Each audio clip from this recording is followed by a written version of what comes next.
South India shopping mall the wedding Mantra సరికొత్త wedding collection South India shopping mall. Sir Kedi మూవీలో మీరు నాగార్జున గారు అందులో మీరు ఫుల్ లెంత్ రోల్ అనేది చేశారు, కానీ దానికి వన్ ఆఫ్ ద ఏడీగా సందీప్ రెడ్డి వంగ గారు చేశారు. మెమరీ అది ఏంటో సార్ ఆ మెమరీ ఎలా ఉంది, అసోసియేషన్ ఎలా ఉంది? బ్రిలియంట్ మెమరీ, అంటే వండర్ఫుల్ మెమరీస్. అవి చెప్పకూడదు నేను, ఎందుకంటే ఇప్పుడు అతను ఎక్కడో ఉన్నాడు. నాకు నేను చెప్పేవి ఎంత ఘోరంగా ఉంటాయంటే ఓ ఎంత బాగుంటుందో వీళ్ళిద్దరి మధ్య అన్నది ఉంటుంది పాజిటివ్గా తీసుకుంటే. బట్ అది ఏంటంటే అదేదో ఇప్పుడు నేను గొప్పగా చెప్పుకుంటున్నట్టు అలా ఉంటుంది, కానీ లేదు సార్. జస్ట్ అంటే అంటే ఆడియన్స్ నుంచి వచ్చినోడు బాగా డౌన్ టు ఎర్త్, పైగా మనిషి ఎప్పుడు సినిమా తప్ప ఇంకోటి తెలియదు. నేను అప్పటికే కొంచెం రైటింగ్ అది ఇది అని కొంచెం అప్పటికి గుండె జారవన్నీ కాదు, కానీ బట్ అమృతంగా పాపులర్ అయ్యి నేను డైరెక్షన్ అవి చేస్తాను ఇవన్నీ కొంచెం తెలుసు. పైకి మాట్లాడే మాటలు గ్రూప్లో కూర్చుంటే ఏదో ఒకటి మొదలు పెట్టేవాడు, ఇంకా అవ్వదు, అది అలాగే వెళ్తూ ఉంటుంది. సో అలాగ నన్ను నేనేం మాట్లాడినా షార్ట్ గ్యాప్ వస్తే పక్క వచ్చి కూర్చుండిపోయాడు. సార్ ఇలాగా నాకు కుర్చీ చేసుకుని కూర్చోంత టైం ఉండదు, అలా కూర్చుంటే నేను అలా కాదంటే కాదు సార్ చిన్న డౌట్, ఇదైతే మీరు ఎలా అనుకుంటారు, ఇదైతే మీరు ఏం చేస్తారు అన్న క్వశ్చన్స్ ఏదైతే అడుగుతున్నాడో డెఫినెట్గా చాలా మంచి విషయం ఉన్న మనిషి అన్నారు. అంటే ఇంకా ముఖ్యమైన విషయం, మట్లో మాణిక్యం ఒకడు ఉన్నాడు, తన పేరు కేకే కిరణ్. ఓకే, ఎవరు? కేడీ డైరెక్టర్. ఆ సినిమా ఫెయిల్ అవటం వల్ల ఈ రోజుకి స్ట్రగుల్ అవుతున్నాడు అన్నమాట పక్కన పెడితే, సినిమా ఇండస్ట్రీలో ఇలాంటి విచిత్రాలు విపరీతాలు చాలా ఉంటాయి. పార్ట్ ఆఫ్ గేమ్ కింద తీసుకుంటాం తెలిసిన వాళ్ళకి. కానీ తన తాలూకు టేస్ట్ కానీ తన తాలూకు చాయిస్ కానీ చూస్తే డైరెక్షన్ డిపార్ట్మెంట్ దగ్గర నుంచి శ్రీకాంత్ అని చెప్పి కాస్ట్యూమ్ డిపార్ట్మెంట్లో ఉన్నవాళ్ళు, కేకే టీం ఉండేది వండర్ఫుల్ టీం అనమాట. అంటే అతన్ని సెలెక్ట్ చేసుకున్న మనుషుల్లో ఏదో ఉంటుంది, ఏదో యూనిక్ థింగ్ అనేది ఉంటుంది, ఒక డెఫినెట్గా ఒక పెక్యులర్ ఆస్పెక్ట్ ఒకటి ఉంటుంది, ఒక పెక్యులర్ క్రాఫ్ట్ టాలెంట్ ఏదో ఉంటుంది. Of all the people Sandeep నాకు బాగా కనెక్ట్ అయ్యాడు అప్పట్లోనే. చూసి అరే బాగుంది అని నాకు ఆ ప్రివిలేజ్. శేఖర్ కమల గారి దగ్గర నాగార్జున పరిచయం కానీ వీళ్ళందరూ ఎలా అంటే అప్పుడప్పుడే స్టార్ట్ అవుతున్నాయి కెరియర్స్. నేను వాళ్ళకన్నా కొంచెం సీనియర్ని. సో ఆబ్వియస్గా మనకి ఇవ్వాల్సిన వాల్యూ మన మాట తీరు కానీ ఇంకోటి కానీ నా దగ్గరకు అది బాగుండేది. అవన్నీ అంటే చెప్పడం నాకే మొహమాటంగా ఉంటుంది, ఎందుకంటే ఏదో ఇంకా చాలామంది ఉన్నవి లేని కూడా చెప్తుంటారు కదా, ఆ కేటగిరీలో నన్ను ఎవరు అనుమానించడం నాకు నచ్చదు. సో బాండ్ మాత్రం ఉంది ఇప్పటికీ. నేను ఎంత పెద్దోడైపోయాడు కదా అని చెప్పి అర్జున్ రెడ్డి టైంలో తన నెంబర్ తీసుకొని మెసేజ్ పెట్టడం పెద్ద విషయం కాదు, కానీ వద్దులే ఎప్పుడైనా ఎదురుపడినప్పుడు తను మాట్లాడే తీరు బట్టి నేను నెక్స్ట్ మాట మాట్లాడొచ్చా లేదో ఆలోచిస్తా. ఎందుకంటే ఫ్రాంక్లీ నేను ఏదో డిసప్పాయింట్ అయిపోతాను, తను ఏదో మర్చిపోతాను, ఇవి కూడా కాదు. నిజంగా తనతో ఏం మాట్లాడాలో కూడా తెలియదు నాకు. ఏం చెప్తాం, యానిమల్ బాగుంది, భలే నచ్చింది అని 2 సార్లు చూసాను, ఇవే మాట్లాడాలి.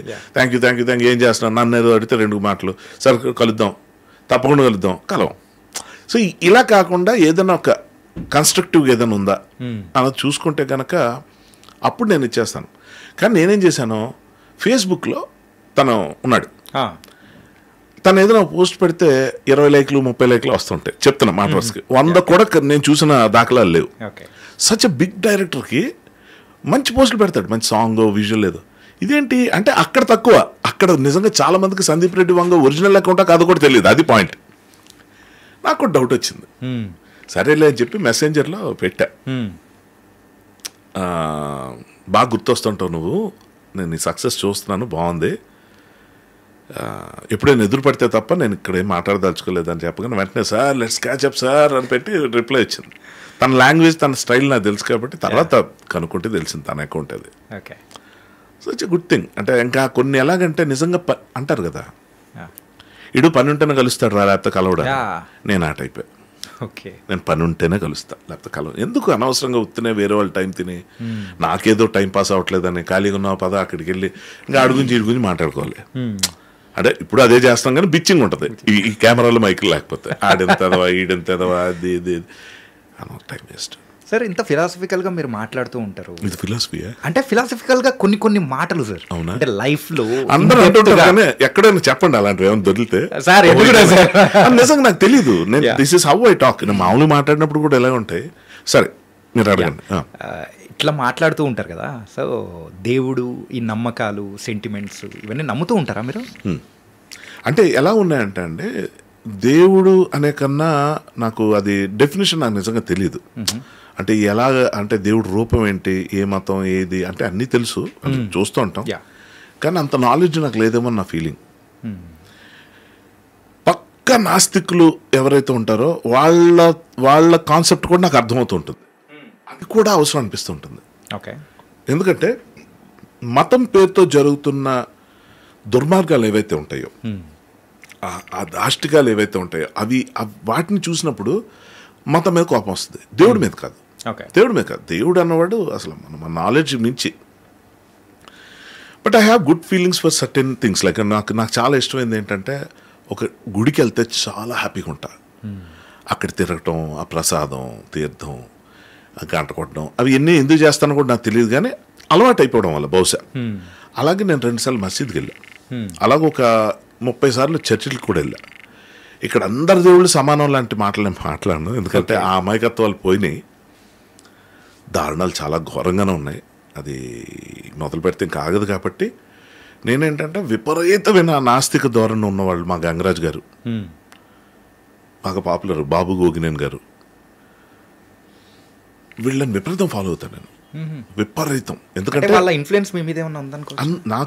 నాకు చాలా ఇన్ఫ్లుయెన్స్లు ఉన్నాయి. నేను అదే అంటున్నా, నాకు బోత్ రిలీజియన్ అంటే మీకు ఎలా చెప్పాలంటే ఇది అంత గొప్పగా అనిపించదు, కానీ ఇది నిజం. ఏంటంటే నాకు సంబంధించిన నిజం. ఫర్ ఎగ్జాంపుల్, మీరు క్రికెట్ మ్యాచ్ చూస్తున్నారు అనుకోండి, మీరు పాకిస్తాన్ అయితే పాకిస్తాన్ గెలవాలనుకుంటారు, మీరు ఇండియన్ అయితే ఇండియా గెలవాలనుకుంటారు. కానీ నాకు ఎవరు గెలిచినా ఆడే ఆటను చూస్తా. నా ప్రాబ్లం ఏంటంటే, గాంధీ ఎంత అర్థమవుతాడో నాకు గాడ్సే కూడా అంతే అర్థమవుతాడు. సో నాకు I can't take a stand, వీళ్ళు రైట్ వీళ్ళు రాంగ్ అనే పరిస్థితి నాకు ఉండదు. ఎంత దుర్మార్గమైన పరిస్థితుల్లో ఒక మనిషి సఫర్ అవుతున్నా, అలా సఫర్ అవడానికి గల కారణాల్లో ఉన్న మిస్టేక్లు కూడా నాకు అర్థమవుతుంటాయి. సో గబుకన్నా నా సింపతీస్ అట్ వెళ్ళవు. చెప్పాలని ఉంటుంది, ఎలా చెప్పాలో తెలీదు. అలాగే దుర్మార్గపు దీంట్లో ఇప్పుడు ఇందాక నాకు అందుకే కోర్టు సినిమా అంత ఇష్టం.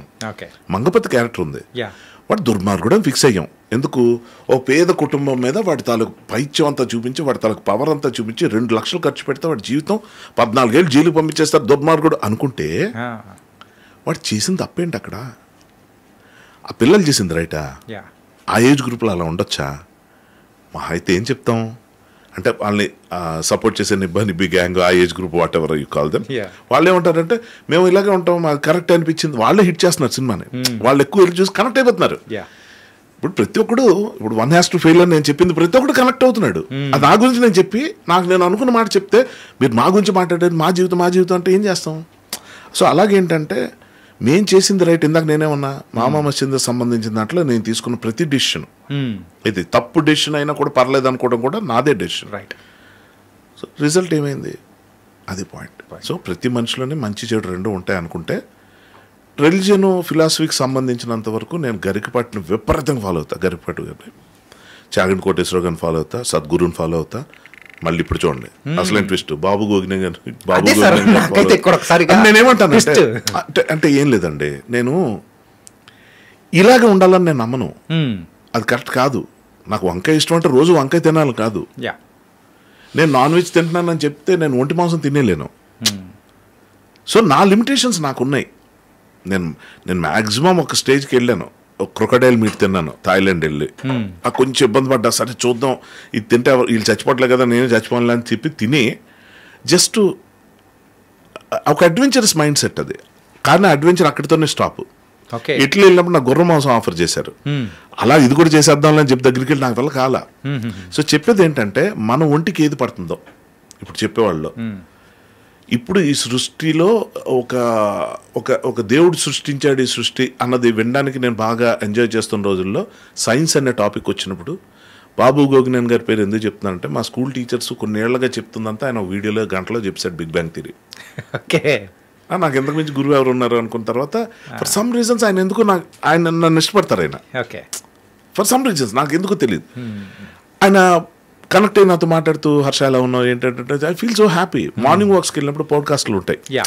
ఒకరోజు బాబు గోగినేని గారు, మరుసటి రోజు గరికపాటి గారు ఉంటారు. సో నా ప్రాబ్లమే లేదు విత్ బోత్ ఆఫ్ దెమ్. నేను డిఫర్ అయ్యే ఒపీనియన్స్ ఇద్దరు విషయంలో ఉండొచ్చు. ఓకే, నేను గుడికి వెళ్తాను, నాస్తికుడిలాగా మాట్లాడతాను. సో నా ప్రాబ్లం ఏంటంటే, ప్రాబ్లం అని ఎందుకు చెప్తున్నానంటే అన్నీ అర్థమైపోతుంటాయి నాకు. ఇండియన్ పాలిటిక్స్ అర్థం అవుద్ది, పాకిస్తాన్ పాలిటిక్స్ కూడా అర్థం అవుద్ది, అమెరికన్ పాలిటిక్స్ అర్థం అవుద్ది. పాలిటిక్స్ అంటే ఏంటి, నెగిటివ్ కాదు, ప్లస్ మైనస్. సో నాకు అర్థమైనప్పుడు వీళ్ళు ఇది రైట్ వీళ్ళు రాంగ్ అని నేను అనలేను. ప్రతి దానికి వెనక్కి వెళ్తే కొంచెం టాప్ యాంగిల్కి వెళ్ళి చూస్తే అన్నీ కనిపిస్తూ ఉంటాయి. But I don't want get in to unnecessary debates, arguments. ఇలా అన్నమాట నీకేం తెలుసు, నీకు ఇది తెలుసా, ఆ ధర్మం తెలుసా, ఈ న్యాయం తెలుసా, ఇలా తెలుసా, అలా తెలుసా, తెలియదురా బాబు అనేస్తే గొడవ వదిలిపోయింది. నేను హ్యాపీగా ఉన్నాను, డిసైడ్ అయిపోయాను బాస్. అంటే సింపుల్గా మీరైతే కట్టే కొట్టే తెచ్చి పెట్టే ఆ టైప్లో ఉంటారు. అంటే లాగడానికి లాగ్ చేయడానికి మాత్రం అంటే నా పాయింట్, ఇప్పుడు నా గురించి నన్ను ఏమైనా చెప్పమంటే చెప్తాను తప్ప నా ఒపీనియన్స్ పెద్దగా చెప్పను. అంటే ఇంకొకళ్ళ గురించి ఇది రైట్ రాంగ్ అని చెప్పే ఇది నాకు లేదు. వీళ్ళైతే మంచి మాట్లాడడానికి చూస్తా. ఇప్పుడు రామ్ జగదీష్లో గొప్ప విషయం ఉంది, కోర్టు సినిమా తీయటం అని అందరూ అనుకుంటున్నారు. కాదు, అతను మ్యానిపులేట్ చేయగలడు, అతను మేనేజ్ చేయగలడు, అతను ఆర్గనైజ్ చేయగలడు. ఆయన క్రైసిస్ మేనేజ్మెంట్ అంటే ఏంటో తెలుసు. ఇవి నేను మామా మహేందర్ దగ్గర దెబ్బతిన్నా, నేను నాకన్నా ఎంతో చిన్నోడైన కోర్టు డైరెక్టర్ దగ్గర నేర్చుకోవడానికి ఈరోజు ఫుల్ రెడీగా ఉన్నా. ఆ మనిషిని నేను వదిలే ప్రసక్తి లేదు. అలాగే నాకు వివేకాత్రేయ, ఓ మై గాడ్, అంటే యంగ్స్టర్స్లో చెప్తాను. అది చూసుకుంటే నాగేశ్వన్ ఏంటంటే, సందీప్ రెడ్డి వంగ అఫ్ కోర్స్ అదే అంటే ఎలాంటివి నేర్చుకోవచ్చు అంటే వీళ్ళ దగ్గర. అంటే కథ రాయటం, సీన్లు తీయటం గురించి నాకే ప్రాబ్లం లేదు బాసు. I'm already proved. అంటే నా కంటెంట్ నచ్చుతుంది ఆడియన్స్కి, నా క్రాఫ్ట్ మీద మంచి ఒపీనియన్ ఉందని నాకు తెలుసు. అది ఎలా చేయాలన్న దాంట్లో లోకాన్ని లౌక్యాన్ని నేర్చుకోవాలి. దీనికి నాకు టైం పట్టేస్తుంది. ఎందుకంటే నాకు పెద్ద సర్కిల్, పెద్ద తిరగడం ప్రపంచం తిరుగుతాను కానీ ఒంటరిగా తిరుగుతా.